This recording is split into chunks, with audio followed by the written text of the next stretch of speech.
시청자 여러분 안녕하십니까. 토요일 뉴스와이드입니다. 네, 윤 대통령 내외가 사우디와 카타르 국빈 방문을 마치고 귀국했습니다. 세계 경제 상황이 여의치 않은 만큼 이번 중동 순방의 경제적 효과에 관심이 집중되고 있는데요. 장영진 산업통상자원부 제1차관 모시고 자세히 살펴보도록 하겠습니다. 어서 오세요. 안녕하세요. 예. 지금 이제 오늘 나온 뉴스를 보니까 이스라엘이 이 가자 지구에 대한 사실상 최대 규모의 공격. 그러니까 사실상 이제 지상전에 들어간 것 같습니다. 굉장히 이 중동 정세가 굉장히 어렵고 복잡하게 돌아가는데 이 와중에 대통령이 이제 사우디와 이제 카타르 두 개국을 방문했습니다. 네. 그만큼 뭔가 이유가 있었는데 이렇게 어려운 환경이면 전쟁터 바로 옆인데 굉장히 중요한 이유가 있습니다. 보통은 안 가잖아요. 사우디와 카타르는 우리 산유국으로서 우리한테 굉장히 중요한 나라이면서도 두 나라가 모두 이 탈탄소 이후에 어떤 미래를 고민하고 있는 나라고 그 파트너로 한국과의 협력을 굉장히 강하게 원하고 있습니다. 그래서인지 이번에 그 빈살만 왕세자도 직접 본인이 운전해서 상당 거리를 우리 대통령님과 같이 동행을 하고 그랬죠. 예. 그 담임 그 카타르 국왕께서도 중동 지역에 선취하는 부부 동반 만찬을 초대하는 등 각별한 예우를 했습니다. 예. 이런 그 정상 간의 관계를 그 기반으로 우리 사우디와 카타르에서 약 202억 불 이상의 각종 수출 계약과 MOU를 체결함으로써 이제까지 원유 그 에너지 위주의 협력에서 이제 신산업 그리고 이제 논의되고 있는 방산 수출까지 해서 정말 그 좀 여러 분야로 협력이 넓어졌다 그런 의미를 둘 수 있겠습니다. 200억 불이면 우리 돈으로 얼마나? 27조 원 정도 되고요. 그리고 지난 11월에 그 왕세자가 방한했을 때도 290억 불이 있기 때문에 그래서 합치면 한 60조 이상의 협력 성과가 있다고 하겠습니다. 예. 이제 사우디 빈살만 왕세자가 윤석열 대통령을 이렇게 차에 탁 태우고 가면서 다음에는 이제 사우디에서 생산된 현대 전기차를 한번 탔으면 좋겠다 이런 얘기까지 했잖아요. 현대차 그 공장도 추진하고 있는 거고요. 예. 그게 수소 오아시스 이니셔티브입니까? 그거하고는 다른 얘기인데요. 그 사우디가 이제 석유 시대 이후를 고민하는 차원에서 수소를 그 굉장히 육성하고 있고 한 2030년 되면은 자기들이 어떤 세계 최대의 수소 수출국이 되겠다 그런 그 희망이 있습니다. 반면에 우리도 2030년 정도 되면 우리 전체 전력의 한 2% 이상을 수소로 충당하는 계획이 있기 때문에 그런 면에서 양국 간의 어떤 이해관계가 맞았다 이렇게 하면서 이번에 이니셔티브가 만들어진 겁니다. 네. 대표적인 산유국 중 하나인 사우디에서 수소와 관련한 협력을 강화하는 내용이 굉장히 인상 깊었는데 카타르 같은 경우도 굉장히 에너지 수출국으로 유명한 곳이잖아요. 특히 우리 가스를 많이 수입하고 있습니다. 맞습니다. 그런데 이번에 그 특별한 무역 투자 촉진 프레임워크 체결이 굉장히 높은 평가를 받고 있더라고요. 그 사실 사우디와는 한 사우디 2030 위원회를 통해서 각종 논의가 이루어지고 있는데 카타르하고는 지금 뭐 우리 이번에 가서 의료 분야라든가 신산업 분야라든가 여러 가지 협력 MOU를 체결했는데 그걸 논의할 플랫폼이 사실상 없었는데 이번에 그 무역 투자 프레임워크를 만들므로써 이제 이 플랫폼을 계기로 우리가 지금 협력 이제 얘기된 여러 가지 사업 프로젝트를 여기서 이제 본격적으로 추진하겠다 그런 의미가 있습니다. 카타르에서는 이제 우리 조선 산업에 대해서도 상당히 관심이 좀 많죠. 우린 또 세계적인 조선 기술을 갖고 있으니까 배 만드는 기술. 그렇습니다. 수주가 성과가 좀 있었습니다. 이번에 그 LNG 운반선 가장 비싼 선종인 LNG 운반선만 한 5조 원 정도 수주를 했습니다. 그래서 이제 원래도 LNG 운반선은 우리나라가 주도하고 한 74% 정도 이제 시장 점유율을 갖고 있었는데 이번에 이게 이제 82%까지 올라갔습니다. 그리고 이게 이제 LNG 운반선이 워낙 비싸다 보니까 우리 지금 조선업계가 고민하고 있는 어떤 그 원화청 임금 격차라든가 이런 문제를 해소하는 데도 굉장히 도움이 될 것 같고 해서 그 굉장히 도움이 되고 최근에 또 우리 조선 3사가 이제 오랜만에 흑자전을 했지 않습니까?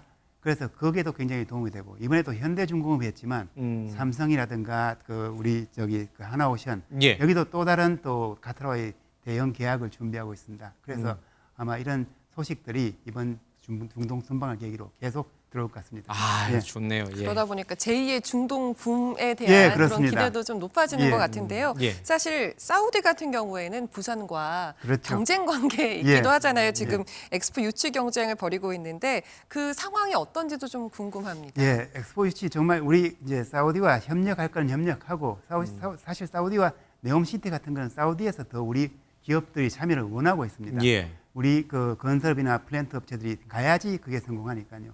근데 엑스포 놓고 보면 저희들 우리 저 대통령이야 우리 정부 관료 그다음에 기업들 다 이렇게 해서 한 지구 409바퀴 이상을 돈 거리를 그 엑스포 유치를 위해서 다녔고 대통령님은 이때까지 만난 정상만 60분이 넘습니다. 그 정도로 좀 그리고 기업인들도 그 기업 총수들 예. 바쁘신 분들이 정말 전 세계를 돌아다니면서 하고 있는데 그런 노력의 결과 최근에 좀 많이 좁혀지고 이제 박빙이 된 것 같습니다. 그래서 우리 이제 딱 한 달 남았으니까요.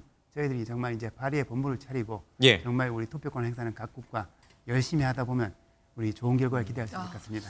예. 근데 이제 사실 사우디가 우리보다도 먼저 엑스포 유치에 뛰어들었잖아요. 우린 예. 조금 한 1년 예. 늦게 뛰어들어서 처음에는 가망성이 좀 낮다 이런 얘기도 있었는데 말씀하신 것처럼 뭐 대통령, 총리, 뭐 민간 기업인들 또 이제 정부 관료분들이 열심히 뛰어서 굉장히 박빙으로 따랐다는 얘기까지 저희들이 듣죠. 예. 근데 상식적으로 생각했을 때 우리가 따라붙으면 누가 싫어하겠어요? 사우디가 싫어하는 거잖아요. 근데 예. 지금 대통령이 사우디 가서 이 경제적으로 잭팟을 터뜨리고 왔다. 예. 이거 뭐지?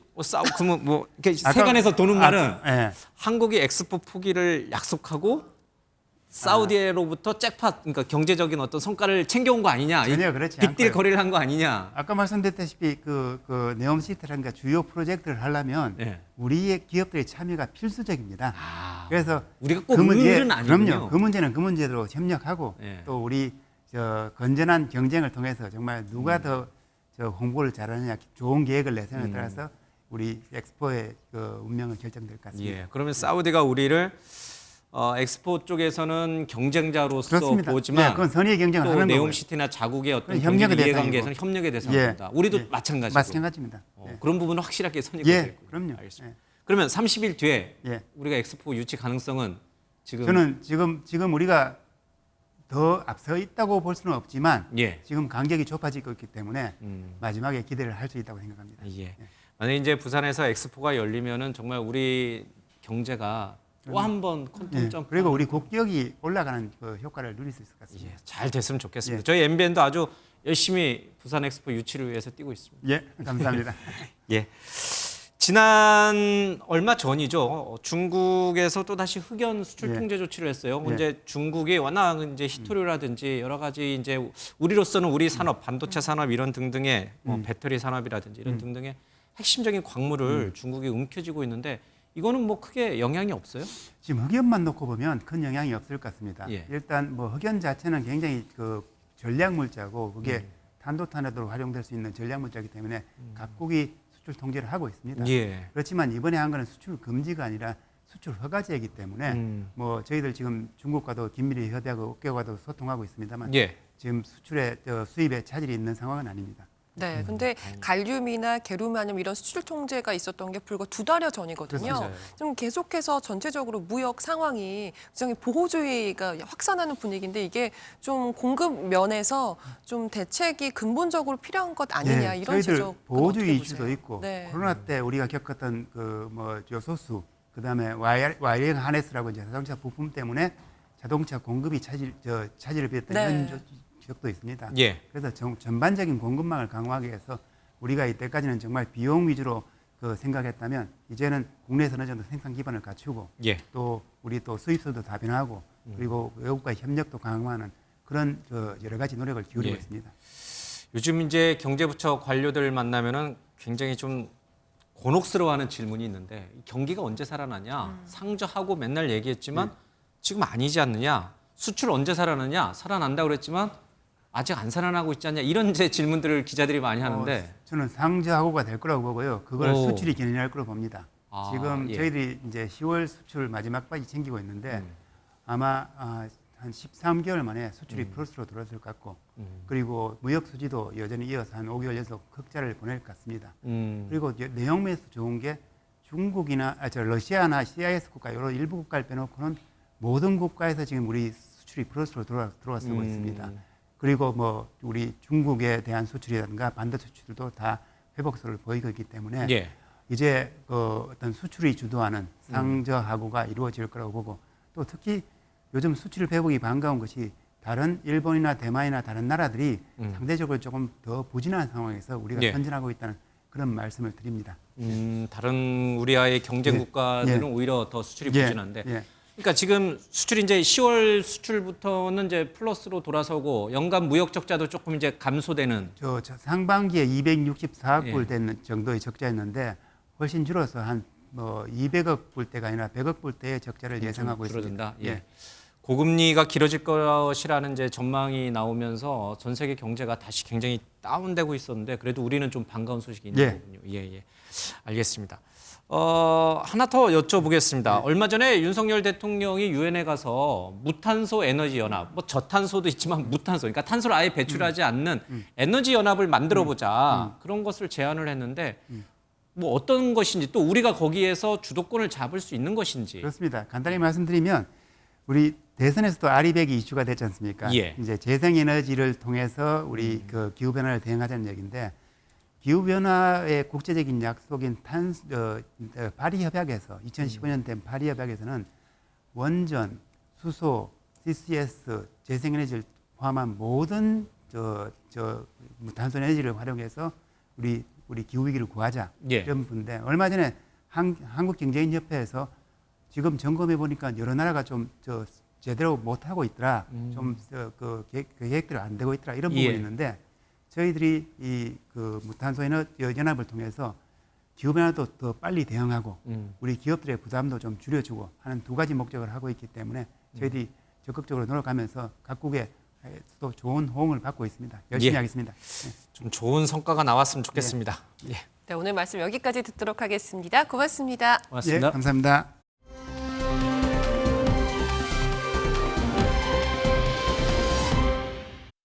인유한 위원장을 중심으로 꾸려질 혁신위는 재반 사항에 대해 전권을 가지고 자율적, 독립적인 판단을 하게 될 것입니다. 한 단어로 정리가 하겠습니다. 통합을 추진하려고 합니다. 통합을. 사람 생각은 달라도 사람은 미워하지 말자. 와이프하고 아이만 빼고 다 바꿔야 된다. 많이 바뀌어야 될 것 같아요. 당 대표는 물론이고 기회가 주어지면 대통령하고도 거침없는 얘기할 거니까.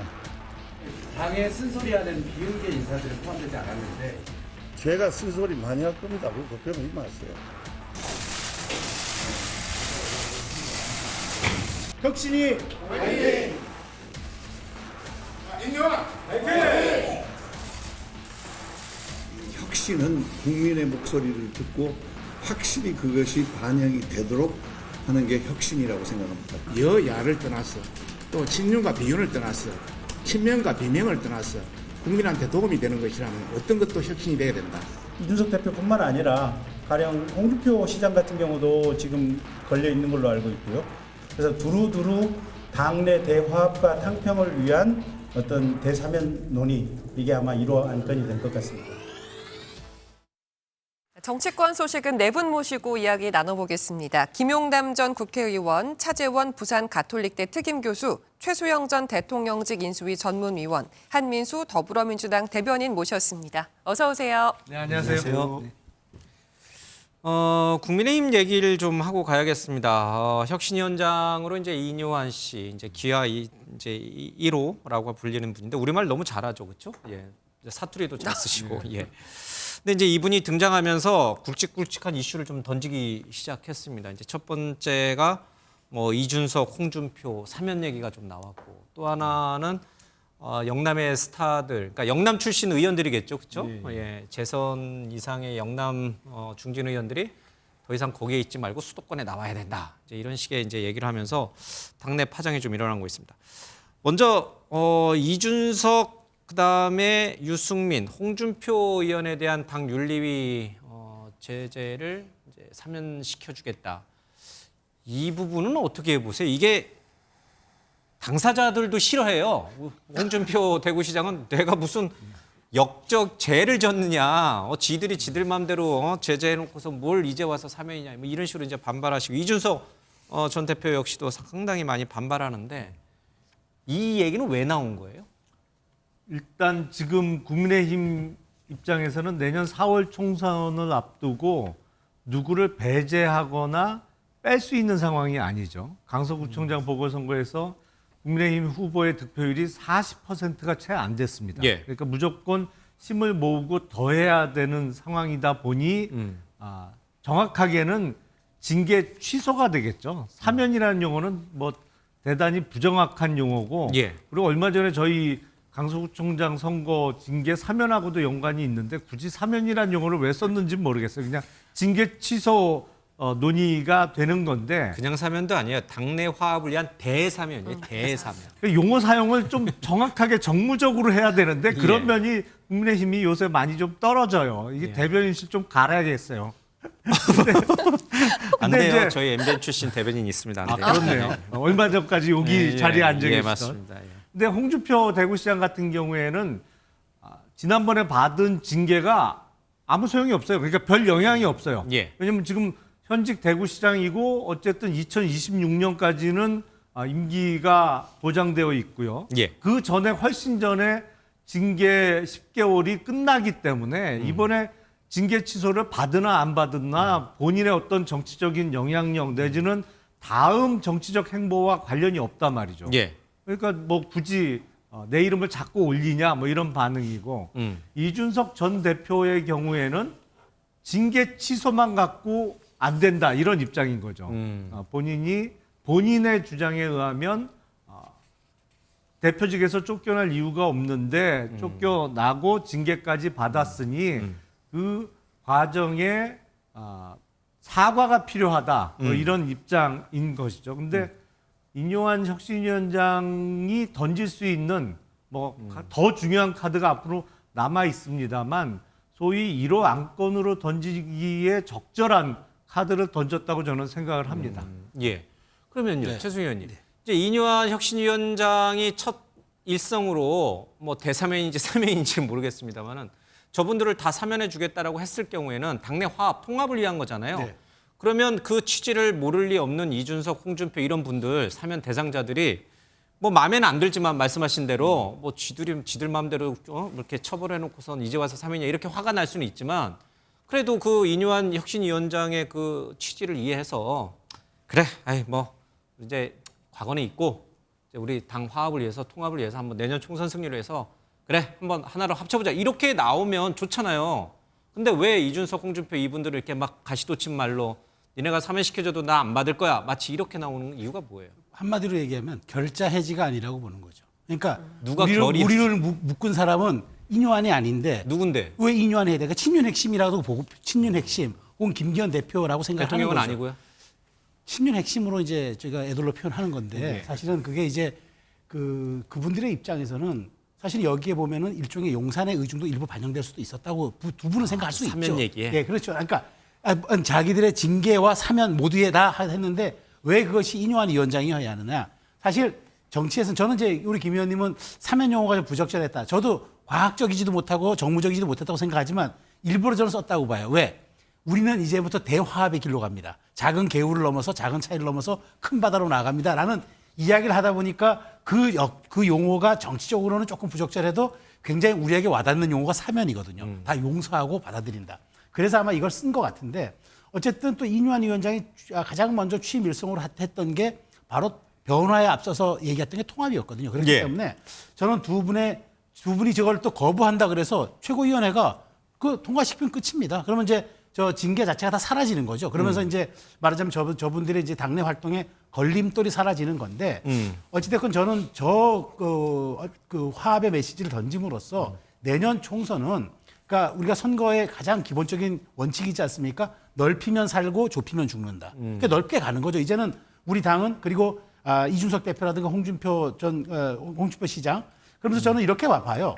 이렇게 되면 이준석 전 대표가 다른 정치적 선택을 하기가 매우 어려워요. 당이 나를 이제 다 받아들이고 용서했는데 이를테면 당을 나간다거나 탈당한다거나. 혹은 뭐 무소속 출마를 또 뭐 한다거나 이런 식의 정치적인 행위들을 하기가 매우 이제 좀 옹색해지는 거죠. 좀 협소해지고. 왜냐? 당에서 나를 먼저 끌어들였는데 이걸 박차고 나가는 모습이 되니까. 예전에는 탄압받는 이미지로 나갈 수 있는 그렇죠. 명분이 여러, 생겼었는데 그런 것들까지 여러 가지 좀 정무적으로 또 큰 틀에서 총선까지도 고려된 그런 인요한 위원장의 그 첫 번째 카드였고 이제 최고위원회가 이걸 수락한다 그러면은 뭐 대여섯 명의 모든 사람들은 다 사라지겠죠. 저는 그럼으로써 이제 당이 화합에 대한 가장 큰 발을 딛는 그 전초전이었다 이렇게 분석합니다. 그렇다면 수락을 할 거로 보세요. 어떻게 전망하세요?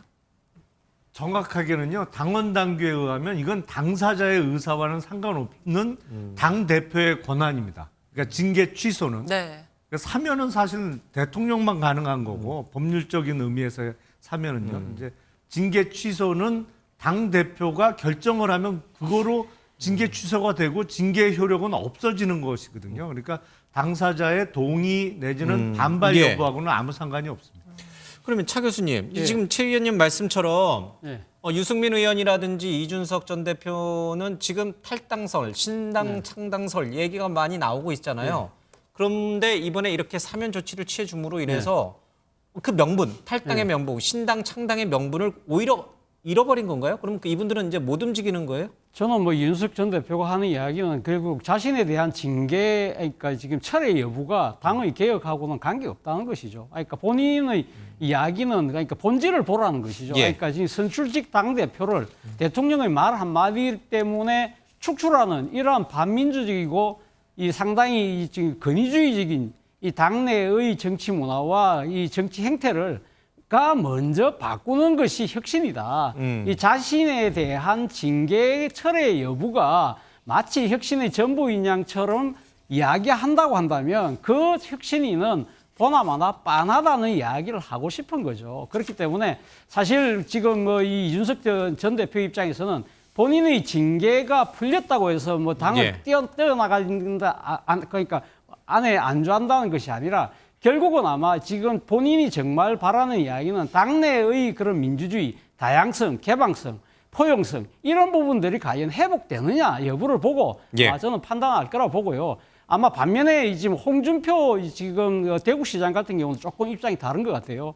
홍준표 시장의 입장에서는 아마 김기현 대표에 대한 개인적인 감정의 앙금도 좀 작용한 것 같아요. 본인 입장에서는 아마 병 주고 약 주냐는 식의 생각도 하는 것 같지만 그거보다는 김기현 대표 체제로 가지고는 내년 총선 절대 못 이긴다는 이야기를 우회적으로 하고 있는 겁니다. 그렇기 때문에 혁신위에서 자신에 대한 징계를 철회하든 안 하든 현재의 이 김기현 지도 체제가 바뀌지 않는 이상 내년 총선 힘들다. 그 이야기를 지금 대놓고 하고 있는 것이 아닐까 하는 생각이 듭니다. 네, 지금 인요한 위원장이 혁신위의 첫 공개 행보로 광주 묘역 참배를 하겠다. 그리고 개인 자격의 공개 행보로는 이태원 추도식에 참석하겠다 이렇게 밝혔거든요. 이런 행보에 대해서는 어떻게 평가하세요? 일단은 뭐 광주 가서 네. 참배하는 5.18 민주묘역에 가서 참배하는 문제랄지 이태원 참사에 가서 개인 자격이 됐더라도 많은 언론에서는 인요한 국민의힘 혁신위원장으로 기사를 쓰지 않겠습니까? 그런 행보 자체는 저는 의미가 없다고 생각하지 않습니다. 다만 이제 그 5.18 민주묘역 방문하는 거는 예전에도 김종인 전 비대위원장이 무릎 사과까지 했는데 그 이후에 벌어졌던 일들, 좀 전에 대사면에 해당된다고 하는 김재원 최고위원의 폄훼 발언이랄지 이런 것들이 많이 있었거든요. 그렇기 때문에 이번에 가게 되면 저걸 많은 국민들, 광주 시민들뿐만 아니고 정말 국민의힘이 바뀌려는 모습인가 이건 또 다시 판단을 해보실 거라고 봅니다. 그리고 이태원 참사는 저는 인요한 위원장께서 가는 그 자체도 의미가 있겠지만은 정말로 본인이 어떤 혁신위원장으로서 혁신을 해나간다고 하면은 지금이라도 그 대통령께 그 좀 건의를 해서 참석을 해달라고 하면 좋겠어요. 그 이태원 그 시민 추도대 하는 쪽에서 유가족들이 그 지금 여야 사당에게 공동 주최에 다 빠져달라고 해서 다 빠졌습니다. 이제 정치 집회도 아닙니다. 대통령께서 가시면 그게 왜 정치 집회가 되겠습니까? 저는 그런 모습을 보는 거가 정말 대통령이 강서 보선 이후에 말씀이 아니고 정말 그 행동으로 통합과 반성, 소통을 하시는 모습이 될 거라고 봅니다. 여권 내에서는 어떻게 보고 있어요? 대통령이 지금 일주기 추모제 행사에 불참하고 물론 이제 화합의 메시지 또 이제 그런 유족들을 위로하는 메시지가 나올 것으로 이제 보입니다만은 직접 추모제에 가지 않는 거에 대해서 여권 내에서는 어떤 반응이에요? 그러니까 원래는 유가족 협회와 더불어민주당의 공동 주체로 돼 있었죠. 그래서 대통령실에서는 이게 야당과 공동 주최를 하는 정치 행사 성격이다. 그래서 불참을 결정을 했고 그 이후에 아마 더불어민주당하고 유가족협회하고 뭐 다른 이야기가 예. 오고 갔는지는 모르겠습니다만 일단 결정하는 시점에서는 공동 주최했던 것은 맞아요. 그래서 대통령이 추모제에 참석하느냐 사실은 1년 전에 사고가 났을 때 그 이후에 연일 그 참석을 했었죠. 윤석열 당시 대통령이. 그래서 1주년 추모제 참석 여부 그거는 뭐 대통령실의 결정이라고 봐야 될 것 같고요. 지금 국회에서 해결해야 될 일은 그 이후에 법률 개정에 있어서 뭐 국민의힘이 개정이 필요하다고 하는 법안의 내용과 예. 또 야당 측이 주장하는 소위 그 이태원 참사 특별법하고는 내용이 완전히 다릅니다. 근데 이태원 참사 특별법의 주요 내용을 살펴보면 첫 번째가 진상 규명 그리고 두 번째가 보상 부분이 예. 있는데 국민의힘이 문제 제기를 하는 것은 이게 진상 규명에 있어서는 이미 수사 결과가 나와 있는 상태인데 2014년도에 일어났던 세월호 참사와 관련해서 특별법에 의해서 소위 특조위가 구성이 된 적이 여러 번 있습니다. 경찰, 검찰, 특조위 조사까지 예. 하면 10여 회가 넘는 진상규명 그 작업이 있었는데 매번 결론은 애초 발표됐던 수사 결과의 결과를 넘지 못했거든요. 그래서 그거에 다시 재현이 되는 거 아니냐라는 의미에서 논의가 충분히 필요하다는 입장이고 이 부분은 좀 앞으로 조율이 필요해 보입니다. 이게 이제 가정을 좀 해서 질문을 드릴 수밖에 없는데 강서구청장 보궐선거에서 생각보다 큰 표차로 이 패배를 한 충격이 크잖아요. 특히 이제 서울 수도권 쪽은 내년 총선에서 더 비관적인 전망이 많고요. 자, 서울에서 이태원에서 발생한 이 추모제에 만약에 대통령이 참석한다면 그 불안했던 뭐랄까 이 좀 비관적이었던 서울 수도권에서의 내년 총선의 표심에 좀 더 플러스 효과를 줄 수도 있었을 것이다. 이렇게 얘기하시는 여권 관계자분들도 있어요. 언론에 보면. 동의하세요?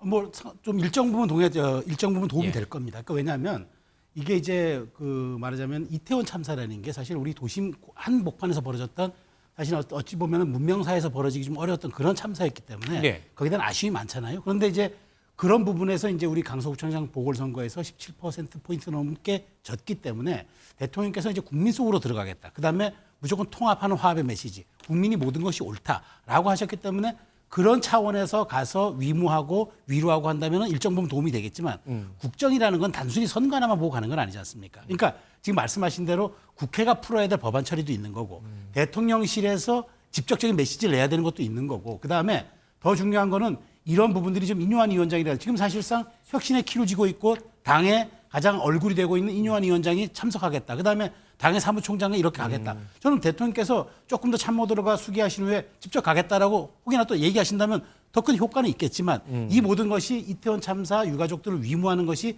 국정 전환의 틀에 어떤 그 말하자면 터닝 포인트의 전환점이다. 이렇게 볼 수만은 없는 저 사안이잖아요. 그래서 저는 하시면 좋겠으나 그럼에도 불구하고 기조를 바꾸겠다고 예. 하셨으니까 당과 국회가 해야 할 일과 대통령이 해야 할 일은 조금 더 구별 지을 수 있겠다라는 말씀으로 가름하겠습니다. 예. 자, 이제 야당 얘기로 좀 넘어가겠습니다. 근데 지금 한 4시 정도가 됐는데요. 오늘 지금 요즘 이번 주가 사실 정치권보다는 연예계 맞아요. 쪽에서 네. 이슈가 좀 굉장히 많았습니다. 배우 이성균 씨가 마약 혐의로 오늘 경찰에 출석하고 있는데 지금 이제 출석하는 인천의 경찰서의 앞에 모습입니다. 잠시 뒤에 이제 이성균 씨가 오겠죠? 네, 지금 취재진이 굉장히 모여 있는 모습이고요. 의혹이 제기되고 이후에 이성균 씨가 공개석상에 한 번도 모습을 드러내지 않았기 때문에 더욱더 지금 관심이 집중되고 있는 것으로 보입니다. 예, 지금 이성균 씨는 마약을 했다 안 했다 이렇게 이제 시인을 하지는 않고 있어요, 그렇죠? 네. 경찰 조사에 이제 적극 협조하겠다 이 정도 선만 밝힌 상태라 오늘 출석하면서 마약 투약 혐의를 인정할지 어떤 대국민 메시지를 내놓을지 그것도 좀 봐야겠습니다.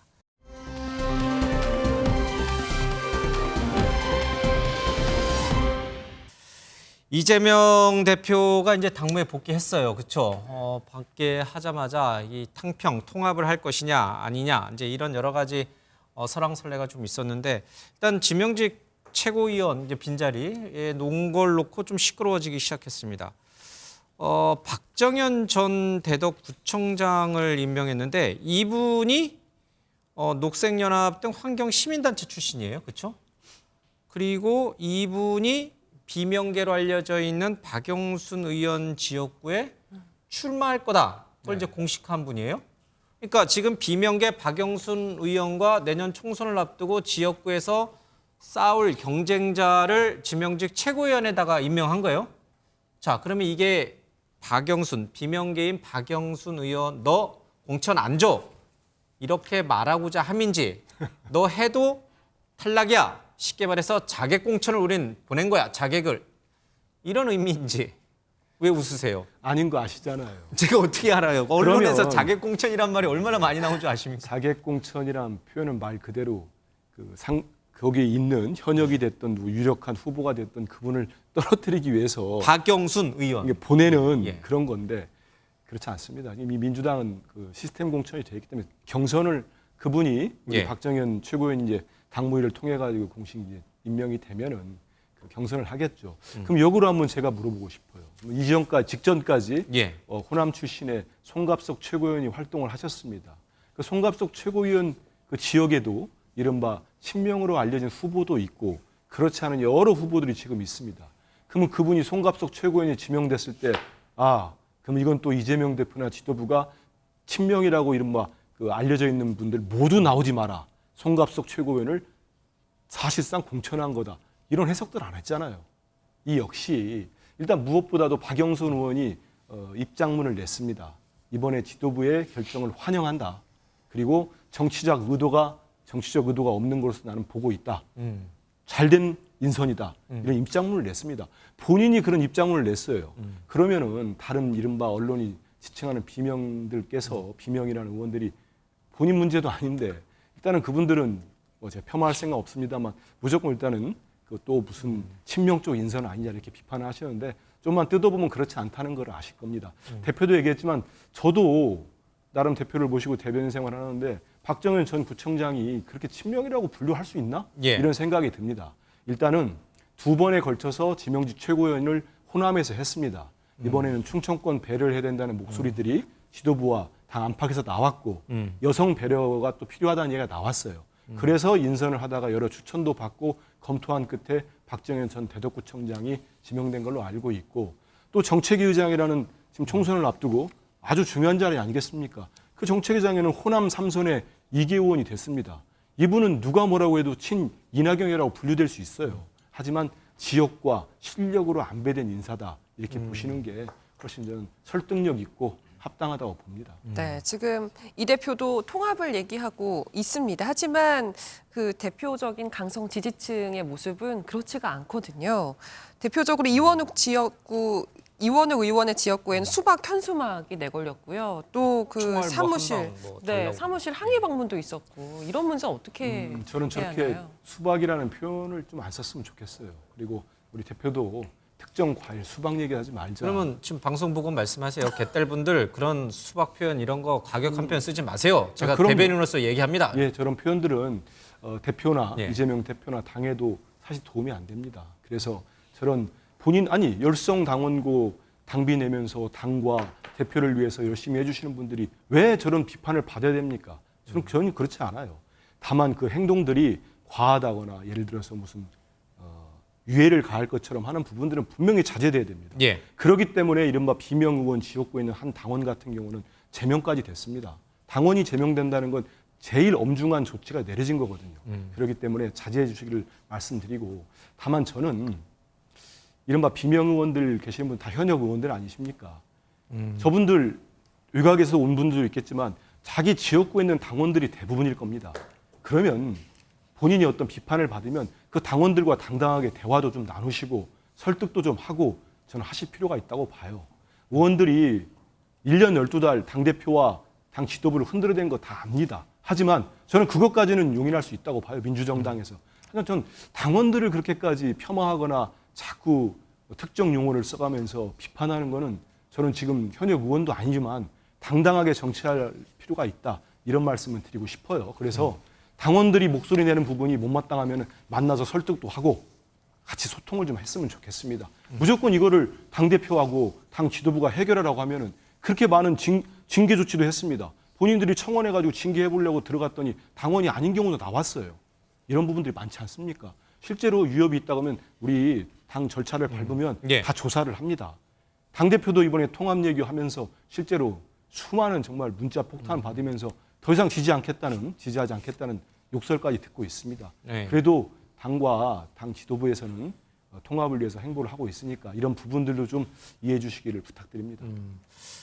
뭐 한민수 대변인이야 당 대변이니까 뭐 갈등도 없고 통합으로 이제 잘 가고 있다 이렇게 좋게 말씀하시겠지만 당내 또 당 밖에서 볼 때는 과연 그렇게 정말 민주당이 이재명 대표 체제가 그런 통합의 길로 순탄하게 갈까? 고개를 내가 볼 때 끄덕이는 사람보다는 이렇게 도리도리하는 사람들이 훨씬 많을 것 같아요. 차 교수님도 아마 도리도리 쪽에 가까우실 것 같은데. 도리도리라기보다는 좀 갸우뚱하죠. 그거 봐요. 안 그러니까 믿잖아요. 지금 이재명 대표가 뭐 지금 통합에 솔선수범하시겠다고 했는데 이번에 인사 조치는 뭐 제가 후계자 입장에서 보면 솔선수범하고는 좀 거리가 먼 것이 아닐까라는 생각이 든다는 겁니다. 앞서 말씀하신 것처럼 이번에 그 지금 지명직 최고위원 같은 경우 뭐 지금 충청권을 배려한다고 한다면 좀 더 과감하게 만약에 좀 이렇게 인사적인 이 통합의 행보를 한다고 한다면 예를 들면 충청권의 대표적인 수박이 누굽니까? 김종민 의원 같은 의원을 만약에 내가 그럼 품겠다. 그래서 이 김종민 의원 같은 사람을 만약에 이 지금 지명직 최고위원으로 만약에 임명을 했다고 한다면 이거는 진짜 작은 차이를 넘어선 진짜 포용이구나. 많은 사람들이 박수를 치지 않겠어요. 또 지금 이계호 지금 호남의 지금 삼선 의원이긴 합니다만 정책위 의장에 보임을 했습니다만 좀 더 한 걸음 더 나아간다고 한다면 이계호 의원을 당 사무총장이 기용했다고 한다면 사람들이 어떻게 생각했을까요? 사무총장은 내년 총선에 있어서 가장 큰 키를 쥐고 있는 자리인데 저 자리에 지금 정책위 조정식 의원이 사의를 표명했잖아. 그렇다고 한다면 그 후임으로 앉힌다? 이거야말로 진짜 큰 통합의 행보라고 보는데 지금 어떻게 됐어요? 조정식 의원 사의 표명을 했는데 그 사표가 수리됐나요? 수리 안 됐잖아요. 그냥 유야무야 넘어가는 상황인데 이런 모습들을 아마 비명계나 또는 뭐 저 같은 구기자들이 봤을 때는 솔선수범하고는 좀 거리가 먼 것이 아닐까라고 본다는 거죠. 네, 이런 와중에 이재명 대표가 어제 있었던 공직선거법 위반 혐의 재판에 불출석했습니다. 관련된 영상 먼저 보시고 이야기 이어가겠습니다. 검찰이 백현동 관련 구속영장 청구 검토하고 국민의 생명과 안전을 지킬 것이 참사 1주기 시민 추모 대회에 불참을 선언한 대표님 오늘 최고위원이랑 정책위의장 인선 결정이 어떻게 될까요? 먼저 장관이 되기 전에 홍범도 장군 흉상을 육사에서 빼라고 주장을 장병들이 대적관 측면에서 접근해 주시면 감사하겠습니다. 홍범도가 적이군요. 홍범도가 적이 아니라 육사에서는 그 정체성과 맞지 않다라는 알겠습니다. 생각을 하고 있습니다. 뭐 납득되기진 않는데 10월 13일 이재명 대표가 자신의 선거법 위반 사건 재판에 나오지 않았습니다. 이 때문에 49일 만에 열린 재판이 5분 만에 끝나버렸습니다. 이 대표는 국정감사 때문에 불출석한다는 의견서를 재판부에 냈다고 하는데요. 그런데 정작 이날 오전에 열린 소속 상임위 국정감사에는 참석하지 않았습니다. 재판부 농락한 거 아닙니까? 이 대표의 재판 불출석, 재판 지연 의도로밖에 볼 수 없죠. 그것까지는 제가 판단하기에는.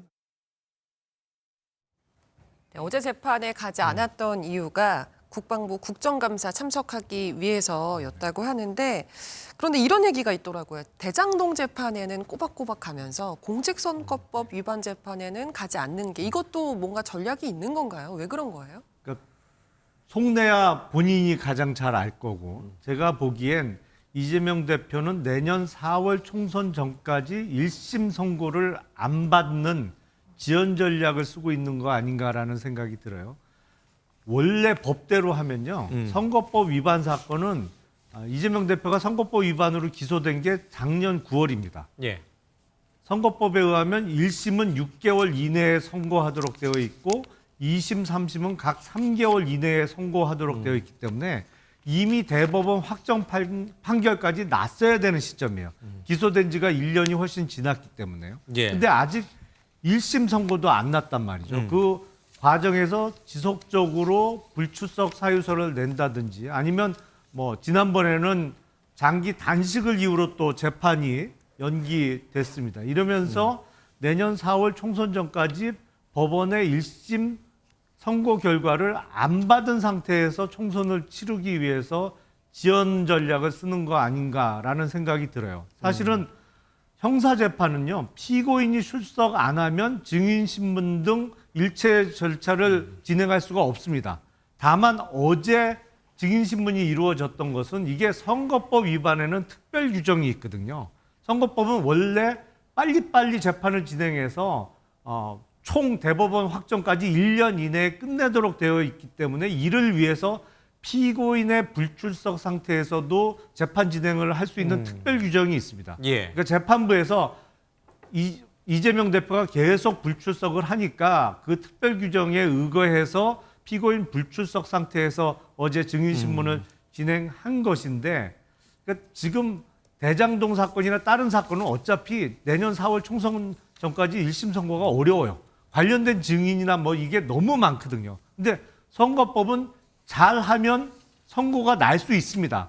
그렇기 때문에 이재명 대표가 계속 불출석 사유를 내면서 지연 전략을 쓰는 거죠. 뭐 한 번 더 듣고 최 의원 말씀 듣고 이제 방어 논리 좀 한민수 대변인께 여쭤보겠습니다. 최 의원님, 네. 이제 뭐 나름의 재판 전략을 이재명 대표가 쓰고 있기 때문이다라고 이제 김용남 의원께서 분석을 해주셨는데 그냥 액면만 놓고 보면 이재명 대표가 이 국감이 열리고 있으니까 국회의원 신분이니까 국감에 국회의원이 불참할 수는 없잖아요, 그렇죠? 굉장히 중요한 업무잖아요, 그렇죠? 그렇죠. 그래서 당연히 참석할 수밖에 없고. 근데 이 공직선거법 재판도 사실 굉장히 중요한 재판이거든요. 일반 국민이 봤을 때는 둘 다 중요한 일이 겹친 거예요. 그러면 어느 쪽을 먼저 택할 것이냐? 이건 사실 선뜻 결정하기 쉽지는 않아 보이는데. 않아 보이지만 이재명 대표도 변호사, 법률가 아닙니까? 예. 그렇다면은 사실은 이 재판들이 어떻게 진행될지 너무도 잘 아는 거죠. 사실 공직선거법이라는 거는 원래 그러니까 말하자면 신속성의 원칙이 있기 때문에 저는 이재명 대표가 저는 재판에 대한 어떤 사건에 대한 그 건수 쇼핑을 하고 있다고 보는 거예요. 그러니까 유리하다고 조금 시간을 끌거나 할 수 있는 그런 재판들은 나가면서 계속 본인의 말하자면 법률적 지식을 근거로 계속 재판부와 공방을 벌이고 그다음에 이렇게 명백하거나 혹은 조금 불리할 수 있는 사안에 대해서는 단식이다. 그다음에 뭐 국감이다. 이렇게 얘기하면서 계속 지연 전략을 씀으로써 어쨌든 1심 선고를 최대한 늦추겠다라는 사실상의 어떤 그런 전략적 목표를 세우고 지금 말하자면은 시기별로 조절하는 것 아닌가. 그렇지 않다면 사실은 선거법은 벌써 공직선거법 나와야 될 상황이란 말이죠. 그런 측면에서 놓고 본다면은 저는 공당의 대표고 제1야당의 대표인데 정말 공직선거법 내가 어긴 적이 없다고 당당하다면 함께 대장동 사건과 함께 나가줘야 되는 건 아닌가요? 그런 측면에서 저는 조금 좀 말하자면은 이재명 대표가 너무 정치적인 그런 술수를 부리는 것 아닌가라는 그런 생각 들 수밖에 없습니다. 두 분 얘기 들으셨죠? 이 정치적 꼼수, 재판 쇼핑? 어제 자기 입맛에 맞는 재판만 출석하는 이제 재판 쇼핑한다 이런 표현도 쓰셨고, 특히 이제 재판부가 이재명 대표가 불출석하니까 깊은 한숨을 내셨답니다. 휴, 오늘도 안 나오셨냐? 한숨을 푹 쉬고 재판장을 왜 이렇게 한숨 쉬게 만듭니까? 이제 국감 때문에 재판을 빠지니까 재판 쇼핑이라는 얘기까지 나오고 모르겠습니다. 저는 이재명 대표가 대장동과 선거법을 바꿔가지고 그러니까 분리해가지고 또 하나의 전술을 펴고 있다. 참 뭐 기승전 이재명 대표를 비판하거나 모든 일에 이재명 대표 탓을 하는 분들은 또 뭐 그렇게도 보는가 봅니다만은 많은 국민들이 판단할 때 소환조사 6번에 수백 번 주변이 압수수색을 다 받아서 2년 가까이 수사하지 않습니까? 검찰이. 그 당당하게 수사받고 언제는 영장 실질심사 안 가면 또 안 갔다고 뭐라고 해서 가서 받았습니다. 그 영장이 또 기각됐어요. 이번 국감은 대표가 지금 재판에 불출석한 사유는 딱 그겁니다. 한 번은 이제 무기한 단식 때문에 건강상 이유로 빠진 게 있고 국감 때문에 못 간 거죠. 이 국감은 홍범도 장군에 대한 좀 전에 봤습니다. 역사 지우기 문제가 있었고 많은 국민들이 분노하고 있는 최상병에 대한 지금 대통령실의 외압 은폐혹이 있지 않습니까? 그 부분에 대한 질의를 이 대표가 국감장에 국방위원으로서 계속 질의를 했습니다. 지난번도 그렇고 이번도 그렇고. 거기에 대한 이유 때문에 안 간 건데, 아니 좀 전에 말씀대로 그러면 총선 전에 1심이 나와서 설사 이 대표가 유죄를 받으면 그게 그렇게 문제가 됩니까? 3심제 아닙니까? 우리나라 대한민국은. 그 1심 때문에 그러면 민주당이 정말 큰일이 나고 이 대표가 더 이상 정치를 못하게 됩니까? 저는 그런 식의 꼼수 쓸 건 아니었다. 하면서 또 이재명 대표에 대한 폄하와 모욕을 하고 있는데, 저는 이런 생각을 합니다. 아니 우리 국감 중 발언으로 제1야당 대표를 공직선거법으로 기소한 적이 있었습니까? 제가 과문한지 몰라도 없었어요. 그 당시 기소 때부터 문제가 좀 있었습니다. 사람을 알았냐 몰랐냐 가지고 인지의 문제를.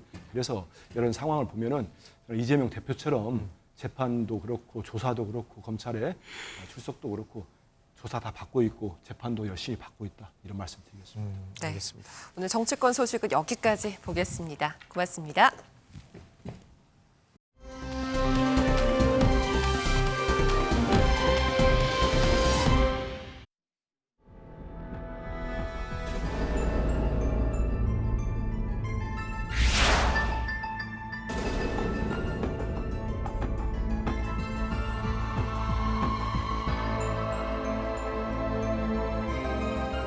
그런 마약 사범의 방송 출연을 금지시키는 것 두고 직업 선택의 자유권을 침해하는 것도 침해하는 것이라는 말도 있습니다. 그래서 이 부분은 방송의 그 공적 책임과 밀접한 관련이 있어 정부 차원의 저는 고민도 필요하다고 생각하고 있습니다. 예, 지금은 뭐 아시다시피 KBS, MBC 등 자체 내부 규정으로 하고 있습니다만은 그거를 좀 더 일반화할 수 있는지 검토해서 시행하도록 하겠습니다. 우리 사회 곳곳에 퍼지고 있는 이 마약 사건 검거가 뭔가를 덮으려 하는 의도가 있다라는 거예요. 정치 중요한데요. 그런데 마약은 정치와 무관하고 마약은 정치를 모릅니다. 저 정도면 병 같습니다. 연예인 마약 사건이 정부의 기획일 수 있다며 저질 음모론을 제기하고 있습니다. 정부가 연예인이 일으킨 무리를 실책을 덮는 데 이용하는 것은 이제는 영화 시나리오로 만들어도 진부하다는 평가를 받는 클리셰적인 발상에 불과합니다.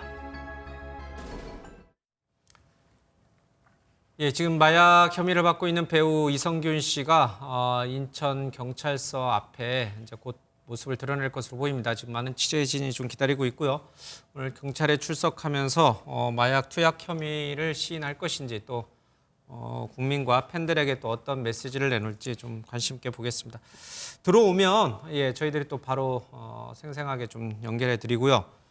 그 전에 이제 우리 전청조 남연이 이른바 이게 뭔지 잘 모르겠어요. 희대의 사기극인지 아니면 여러 가지가 이제 같이 좀 겹쳐 있으면서 많은 국민이 진실을 좀 알고 싶어합니다. 네, 그래서 두 분 모시고 이야기를 나눠볼까 하는데요. 최정아 대중문화 전문 기자, 이번에는 변호사로 모셨습니다. 김용남 변호사 두 분과 함께 이야기 나눠보도록 하겠습니다. 변호사님 어서 오세요. 네. 반갑습니다. 네. 펜싱 국가대표 출신 남현희 씨가 재혼 발표를 한 지 한 4일 만에 지금 관계가 정말 파탄에 이르렀습니다. 월요일에 발표를 하고 나서 결별하고 그 이후에 또 스토킹 혐의로 지금 상대방이 잡혔다가 풀려났다가 일주일 동안 정말 많은 일이 있었거든요. 이 분의 정체에 대해서 맞아요. 저는 궁금해요. 먼저 알고 가야 돼요. 전청조가 도대체 뭐 하는 사람이냐? 네, 일단 전청조 씨에 대해서 일단 설명이 필요할 것 같은데요. 최초 보도했었던 매체에 따르면, 그러니까 실제와는 다릅니다. 이때 최초 보도 본인의 이 주장에 따르면 자신은 재벌 3세라고 소개를 했습니다. 그러면서 자신은 미국에서 태어나서 오랫동안 미국에서 지냈고 한 14살 정도부터 승마를 시작해서 대회에서 다수 우승을 했다. 그런데 이 승마 선수로 활약을 하던 중에 19살에 아주 치명적인 무릎 부상을 입고 은퇴를 했다고 설명을 했습니다. 그러면서 이후에 지금 20대인 지금은 국내외를 오가면서 예체능 교육 사업을 하고 있다라고 밝혔고요. 그리고 이 IT 쪽 사업을 하고 있었다라고 주변 사람들에게 이야기를 하면서 자신의 재력을 과시하는 모습을 보였습니다. 현재 불가피한 사정으로 뭐 자세한 건 밝힐 수 없지만 일단 결혼식 직전에 좀 더 세부적인 내용을 밝히겠다라고 얘기를 해서 많은 분들이 예. 더 궁금함을 모았는데요. 문제는 지금부터입니다. 그런데 이 인천지방법원 이 형사 항소 4부 이 판결문을 입수를 해서 보도된 내용이 이후에 공개가 됐습니다. 그런데 이분 남성이라고 얘기하면서 예비신랑이라고 얘기했잖아요. 예. 예비신랑 아닙니다. 여성이었어요. 주민등록번호가 뒷번호가 2로 시작하는 여성분이었는데요. 예. 취재 과정에서 한 기자 출신 유튜버가 이런 얘기를 합니다. 전 씨의 이 지인으로부터 뜻밖의 이야기를 전달받았는데 미국 출신 아니다. 강화도에서 거주했고 강화 여중을 나왔다라고 이야기를 했습니다. 그렇다면 그 재벌 여자가 3세도 아니고. 재벌 3세도 아니고요. 사기 등 정가가 무려 10범이라는 사실도 보도를 통해서 알려지게 됐습니다. 그러니까 너무 충격적인 게 그 여성이요, 남성이 아니고 여성인데다가 뭐 재벌 3세도 아니고, 아니고요. 그러니까 이 사람의 모든 신문은 다 위조가 됐어요. 그런데 그러면 남현희 씨는 이 올림픽에서 은메달도 따고 아시안 게임에서 네. 금메달도 6번이나 딴 이 남현희 씨, 국가대표 네. 출신의 이 남현희 씨는 어떻게 여성인 그리고 재벌 3세도 아닌 사기 전과도 있는 네. 감옥도 다녀왔던 이 전청조 씨하고 결혼 발표를 했냐 이거예요. 남현희 씨는 도대체 왜 그걸 그렇죠. 몰랐냐는 거예요. 일단 남현희 씨 같은 경우에는 이분이 수술을 한 줄 알았다. 성전환 네, 수술을 성전환 그러니까 수술을 여성에서 한 줄 알았다. 남성으로. 네, 남성으로 이제 수술을 한 줄 알았다라고 이 언론 매체 인터뷰를 통해서 밝혔었고요. 그러니까 그러니까 최초 인터뷰를 했었던 분이 이야기를 했어요. 일단 이 인터뷰를 했었던 상황에서 굉장히 그냥 여느 연인들과 다름없이 아주 다정한 모습으로 서로를 챙기는 모습이 인상적이었다라고 얘기를 할 정도로 두 사람이 분명 이 보도가 나오기 전까지는 굉장히 사이가 좋았었던 것이 맞는 것 같습니다. 예. 그리고 이 처음 보도가 어떻게 됐느냐도 저는 굉장히 중요하다고 생각이 드는 게요. 애초에 매체 쪽에서 남현희 씨에게 이 이혼 발표를 했기 때문에 현재 근황이라던가 네. 신경을 전하기 위해서 먼저 접촉을 했었다고 해요. 그런데 역으로 이건 제가 기자이기 때문에 느끼는 감정일 수도 있는데요. 오히려 역으로 이쪽에서 제안을 한 거예요. 지금 만나고 있는 사람이 있는데 혹시 이 만나고 있는 대표님의 인터뷰를 담는 건 어떻겠느냐라고 굉장히 대범하게도 역제안을 했다고 합니다. 네. 그런데 알고 보니 이 전화를 했었던 사람도 이 전총조의 이 알고 보니 핸드폰 전화번호였어요. 그러니까 이것조차도 자신이 대리인이라고 얘기를 했지만 본인이었던 상황이었고요. 그리고 대표가 인터뷰를 하겠다라고 하더니 그 다음에 다시 말을 바꿔서 두 사람이 같이 인터뷰를 하는 게 좋겠다라고 이야기를 했다고 합니다. 근데 그 이유는요. 이혼을 했기 때문에 이 남자인 대표가 남현희 선수를 좀 보호하는 입장에서 인터뷰를 하고 싶다. 그러니까 사랑을 나타내고 싶다라는 의도였어요. 지금 생각해보면 너무나 대범한 거짓말이었기 때문에 참 혀를 차게 되는 부분이죠. 네. 그러니까 남현희 씨는 이 전청조 씨가 성전환을 한 이제 여성에서 남성으로 네. 성전환하는 사실을 알고 있었고 그렇다고 믿고 있는 상황인 거죠. 네, 예. 네. 그렇게 이제 성전환을 했다라고 믿고 있었고 네. 이 사람이 이제 사기 전과가 있는지는 몰랐었고 몰랐다. 네. 또 한 가지 임신 테스트 결과 임신 상태로 이제 남현희 씨는 알았다고 네. 했잖아요. 근데 이게 뭐 사실 이게 굉장히 의학적으로도 뭐 여러 가지 얘기가 네. 있을 수 있겠습니다만 여성에서 남성으로 성전환한 분이 임신 능력이 있다라고 하는 건 남성이 네. 성전환 남성이 임신 능력이 있다는 얘기는 제가 들어본 적이 없어요. 네. 근데 남현희 씨 그걸 믿었어요.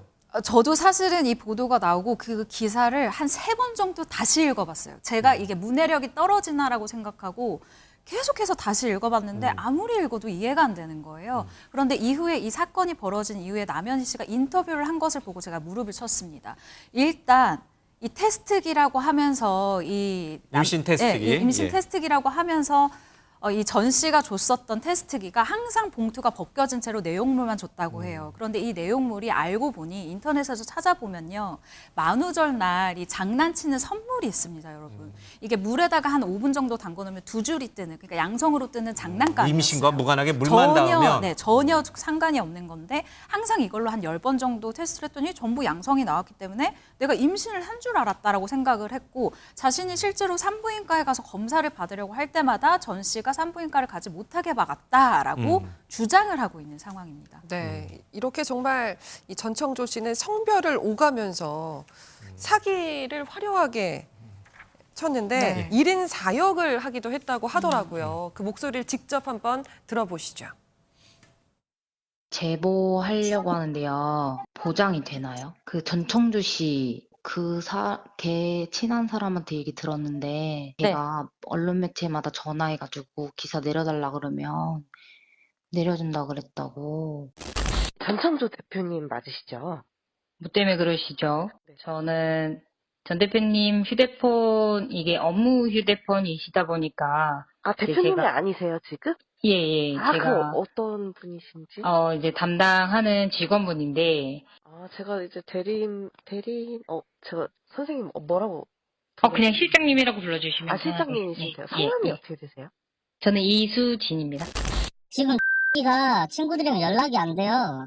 알고 있어요? 일부러 연락을 안 하는 거예요. 왜 안 하는데요? 제가 못하게 했으니까. 이랑 저랑 사고 쳤고, 그래서 애가 생겼어요.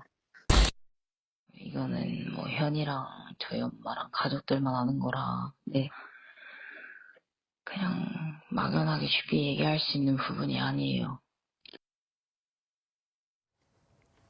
방금 들으신 목소리가 지금 한 사람의 음성입니다. 어쨌든 어떻게 보면 허술하지만 어떻게 보면 굉장히 화려한 언변으로 저렇게 이제 이야기를 하면서 수법을 나타냈는데 남현희 씨가 어제 처음으로 입을 열었거든요. 자신이 피해자임을 계속 강조했단 말이에요. 근데 일각에서는 피해자가 아니다. 공범으로 봐야 된다. 이런 얘기도 나오더라고요. 그러니까 저희가 이제 제가 과거에 그 수사를 좀 할 때 아주 심한 사기 범죄자를 보면 그런 말을 하거든요, 가끔. 저 사람은 숨 쉬는 것 빼곤 다 거짓말이다. 근데 그런 경우 아닌가 싶어요. 그래서 뭐 1인 다역까지 해 가면서 그리고 뭐 재벌 3세 내용을 보니까 은행 잔고가 51조 원이 들어 있는 무슨 은행 앱도 보여준 적이 있다고 하는데 뭐 그래서 여러 사람을 속이고 이미 사기로 형사처벌 받은 전력도 있어 보이고요. 네. 근데 남현희 씨가 본인도 속았다, 본인도 피해자다라고 주장하는 거는 여러 가지 대목에서 좀 의문이 듭니다.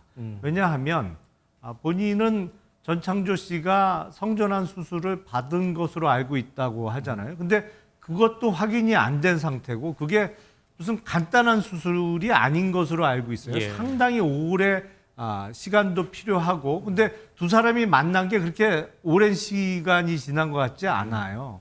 더군다나 임신 테스트기를 가짜를 주면서 임신한 것으로 자기도 알았다는데 성전환 수술을 했다고 하더라도 임신 능력이 없다는 것은 거의 상식이고 더군다나 남현희 씨는 청소년도 아니고 결혼과 출산 경험까지 있는 40대 여성이란 말이죠. 그러니까 상대방이 성전환 수술을 했다고 해서 아이가 생긴다, 뭐 이미 생겼다라고 믿었다?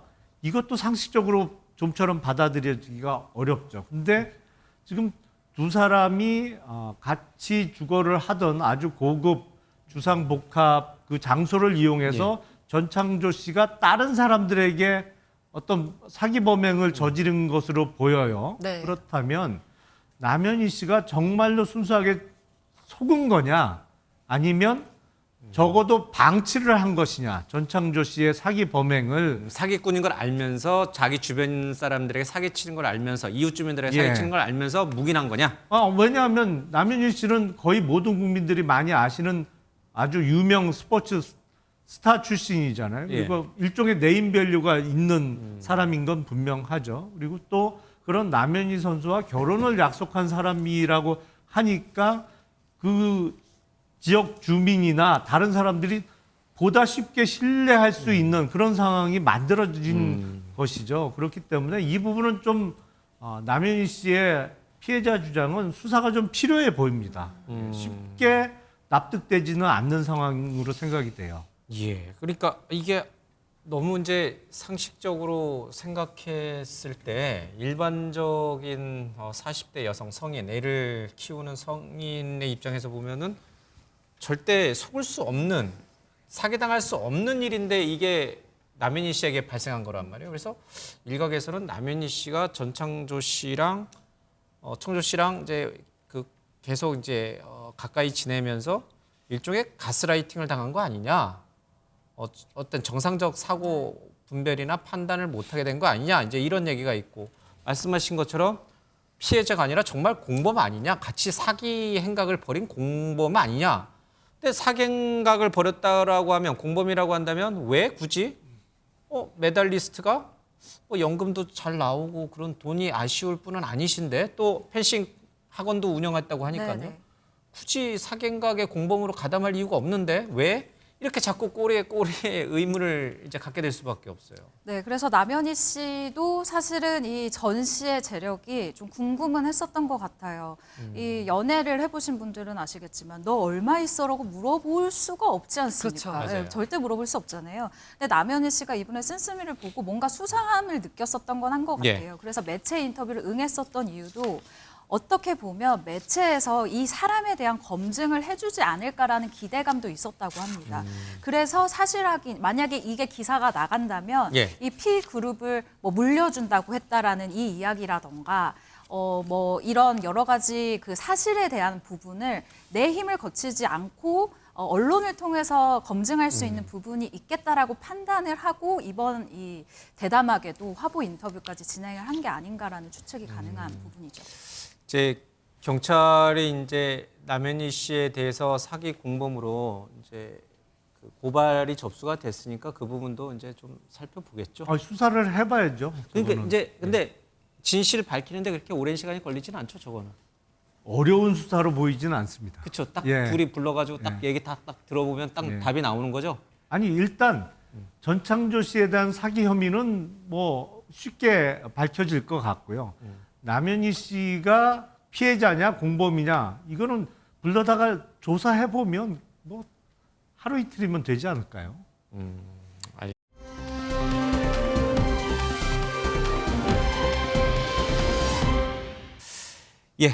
지금 인천 이 경찰서 논현경찰서 앞에는 이제 이성균 씨 배우 이성균 씨가 마약 혐의로 지금 출석을 앞두고 있기 때문에 기자들이 좀 기다리는데 4시 15분 뭐 30분 이렇게 출석 시간이 나왔었잖아요. 나왔었는데 아직 모습을 드러내지 않고 있는 상황입니다. 어쨌든 상황이 이제 진전이 되는 대로 계속 화면을 보여드릴 예정인데요. 이성균 씨 얘기를 좀 해보면 충격적이었던 것이 멤버십 유흥업소를 드나들다가 여 종업원에게 협박을 당했고 이 과정에서 마약을 했다는 의혹까지 불거진 상황이거든요. 네네. 한 번도 데뷔 이후에 큰 논란에 휩싸인 적이 없었기 때문에 더 대중의 충격이 컸던 것 같아요. 맞습니다. 말씀해 주신 대로 사실 이성균 씨라고 하면 지금 뭐 데뷔 이후에 최전성기를 누리고 있는 배우입니다. 드라마도 성공하고요. 영화도 기생충으로 인해서 뭐 오스카까지 갔었던 굉장한 진짜 말 그대로 최전성기를 누리고 있었고 또 아들 둘도 매체에 노출이 되고 아내분도 이제 활동을 하고 있기 때문에 굉장히 가정적이고 활동을 열심히 하는 좋은 이미지로만 구축이 돼 있었어요. 그래서 대중의 충격과 배신감이 더욱 큰 것 같은데요. 일단 말씀해 주신 대로 오늘 이 인천경찰청 마약 범죄 수사계는 오늘 오후에 이 마약류 관리법 위반 혐의를 받는 이성균 씨를 피의자 신분입니다. 이제는 피의자 신분으로 조사를 하기로 했습니다. 예정대로 출석을 하면 이제 이성균 씨는 첫 경찰 소환 조사를 받게 되는 것인데요. 이 경찰에서는 오늘 이 소환을 하게 되면은 마약 투약 여부 그리고 종류, 횟수 등을 확인을 하기 위해서 소변, 모발 채취해서 국가수에 분석을 의뢰해야 할 계획이라고 합니다. 근데 말씀하신 것 중에 오늘 경찰에 출석하는 거는 피의자 신분이라는 거죠. 마약 투약 혐의를 받는 피의자 신분으로 출석한 건데 이 마약 관련된 보도가 나가자마자 이 이성균 씨가 속해 있는 기획사에서 뭐라 했냐면 여종업원에게 협박을 당했다. 뭐 수억 원대 협박을 받았다. 그래서 고발을 했다. 그러니까 이분은 또 고발인 신분도 있어요. 그렇죠? 네, 그렇죠. 근데 이 여종업원에게 그러니까 유흥업소 실장이라는 사람에게 협박을 받았다. 이 부분은 사실이에요? 그건 아직도 안 밝혀진 건가요? 일단 현재까지는 이성균 씨의 주장으로 봐야 될 것 같은데요. 예.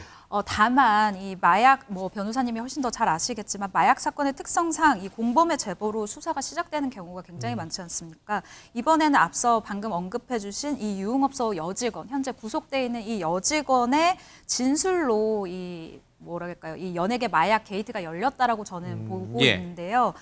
예를 들어서 이 여자 종업원이 이야기를 해서 진술을 할 때 이성균 씨가 언제 어디서 뭐 마약을 하는 것을 내가 봤다라고 얘기를 해서 그게 바로 이 내사로 넘어가는 게 아니거든요. 예.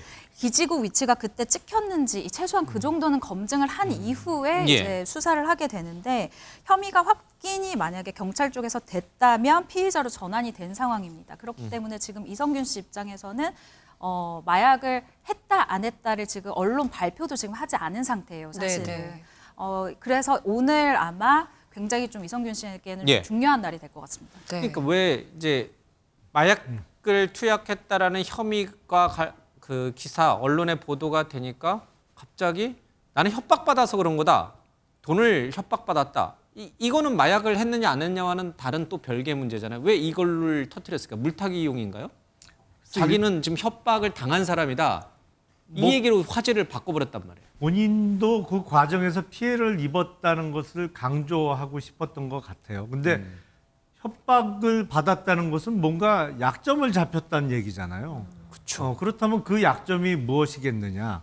뭐 거기서 어느 정도는 유추해 볼 수 있겠죠. 전혀 사실에 근거하지 않은 주장을 하면서 돈을 뜯어내기는 쉽지 않은 것이니까요. 어느 정도는 약점 잡힐 일은 있었다라는 것을 유추해 볼 수가 있고, 이성균 씨 사건을 보면 왜 우리 속담 중에 그런 게 있잖아요. 10길 물속은 알아도 한 길 사람 속은 모른다. 그러니까 그 전에 대중적으로 전혀 마약하고는 너무나도 먼 이미지를 갖고 네. 있던 연예인이기 때문에 예. 더 충격이 큰 것 같습니다. 근데 마약 수사는 보통은 어떻게 진행이 되냐면 지금 출석하는 장면입니다. 네, 지금 예, 이제 아마 말씀드리는 내릴 것 순간에 같죠? 예, 네, 예. 차량 한 대가 말씀 계속 들어왔는데요. 하십시오. 예, 네, 아직 이성균 씨가 안에 탑승하고 있는지 여부는 지금 확인이 확인이 되지 안 않고 됐네요. 있습니다. 네. 금방 확인될 것 같아요. 통상은 이제 마약 사범 누구 하나를 잡으면 그 사람의 입에서 같이 마약을 투약했거나 아니면 자기에게 마약을 공급한 상선을 진술을 받게 됩니다. 네. 근데 그걸 왜 이미 검거된 마약 사범은 수사기관에 이야기를 하느냐? 어차피 재판 받는 과정에서 마약 수사에 협조를 한 것을 인정받아서 감형을 받기 위해서 예. 이야기를 하는 것이거든요. 이제 보통 그거를 네, 공적 지금- 조서를 받는다고 네, 하는데. 말씀드리는 순간에 네. 이성균 씨가 출석을 한 예. 모습을 지금 보실 수가 있습니다. 카메라 앞에 섰습니다. 뭔가 입장 발표가 있겠죠. 네. 예, 먼저 이런 불미스러운 일에 연루되어서 많은 분들께 큰 실망감을 드린 점 진심으로 사과드립니다. 죄송합니다. 그리고 무엇보다도 지금까지 저를 믿고 지지해 주셨던 모든 분들에게 다시 한번 고개 숙여 사과드리겠습니다.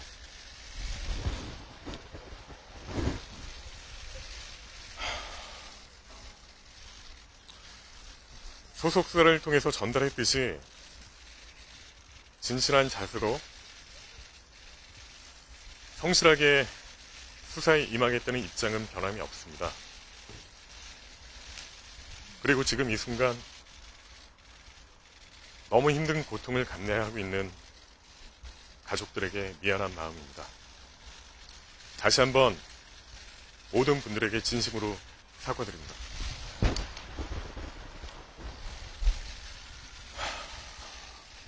성실하게 조사에 임하겠습니다. 죄송합니다. 마약 투약 혐의 인정하십니까? 예, 조사에서 성실하게 진실되게 대답하겠습니다. 유흥업소 실장한테는 어떤 협박을 받으신 건가요? 그 또한 조사에서 성실히 임하도록 하겠습니다. 오늘 조사에서 어떤 부분 중점적으로 말씀하실 예정이실까요? 오늘은 조사 첫날이라 저도 정확히는 잘 모르겠습니다. 출석까지 감사합니다. 하셨는데 지금 심경 한번 말씀해 주세요. 죄송한 마음입니다. 다른 입건자들이랑 어떤 관계실까요?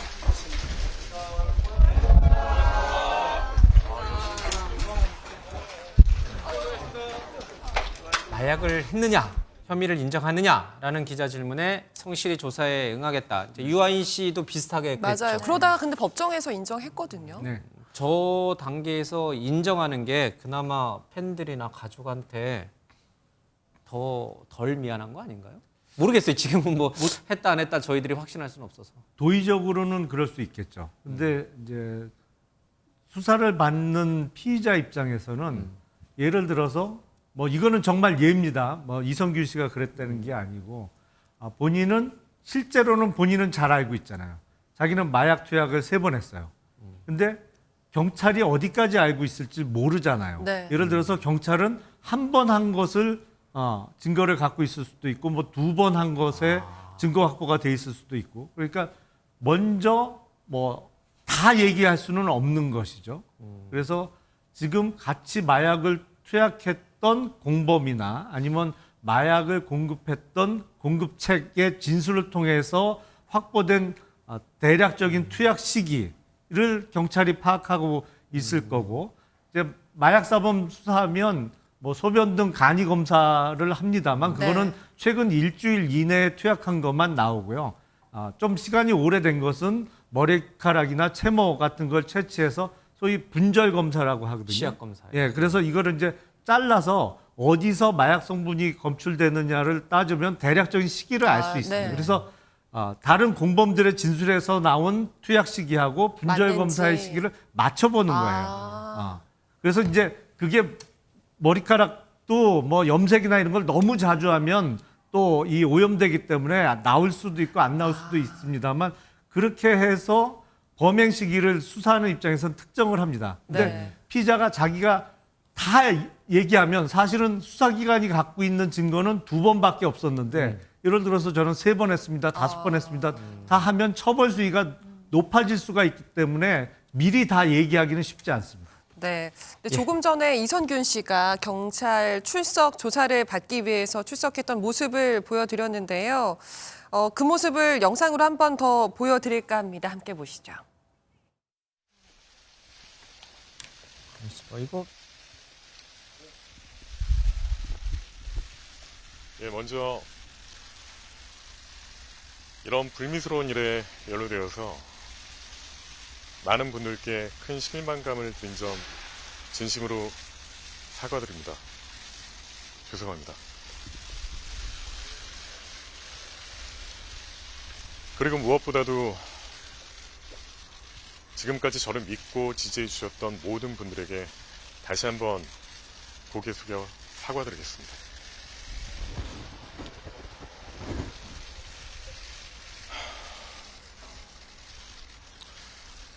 소속사를 통해서 전달했듯이 진실한 자세로 성실하게 수사에 임하겠다는 입장은 변함이 없습니다. 그리고 지금 이 순간 너무 힘든 고통을 감내하고 있는 가족들에게 미안한 마음입니다. 다시 한번 모든 분들에게 진심으로 사과드립니다.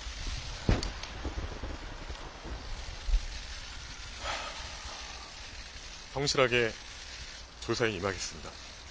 죄송합니다. 마약 투약 혐의 인정하십니까? 예, 조사에서 성실하게 진실되게 대답하겠습니다. 유흥업소 실장한테는 어떤 협박을 받으신 건가요? 그 또한 예, 조사에 최정화 기자님.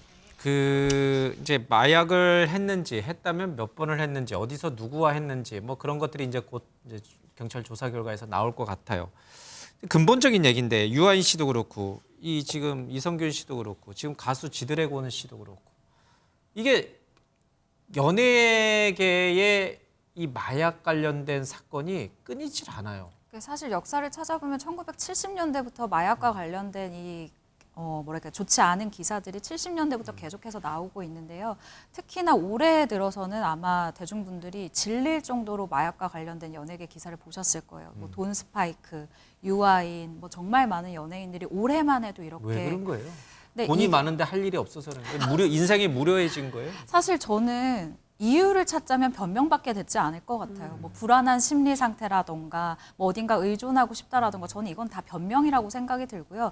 첫 번째로 이들이 이렇게 손을 댈 수 있는 환경이 지금 더 쉽게 만들어졌다라고 생각이 듭니다. 예전에는 한두 명 정도, 1년에 한두 명 정도였다면 지금은 이 마약 자체를 구하는 게 마약 청정국이 아니지 않습니까? 예. 더 쉬워져서 이런 기사가 더 많이 난다라고 생각이 듭니다. 네, 지금 이성균 씨 앞서서 얘기했던 거 보면 가족들에게 미안하다면서 굉장히 울먹이는 모습이었거든요. 그쵸. 근데 배우자도 사실 공인이시잖아요. 네. 이 부분을 얘기를 안 할 수가 없을 것 같아요. 네, 그렇습니다. 이 부분도 사실은 좀 잔인하지만 얘기를 해보자면 이성균 씨의 아내가 배우 전혜진 씨입니다. 최근 들어서 굉장히 활발한 활동을 하고 있는 배우이기도 한데요. 참 이 부부가 둘 다 이 영화 드라마를 가리지 않고 활동을 하고 있는 보기 드문 이 연예계 부부이기도 했습니다. 그런데 이번 사건 이후로 이제 한 기자가 취재를 한 것을 이제 너튜브 방송으로 나왔는데 거의 뭐 실신 직전까지 충격을 받았다라는 예. 이야기가 나와서 안타까움을 자아내기도 했습니다. 김용남 변호사님. 예.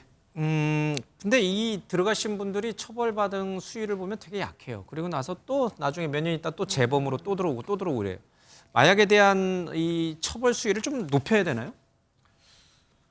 근데 그 처벌 수위를 높인다고 그러면 마약을 안 하거나 하던 사람이 끊느냐?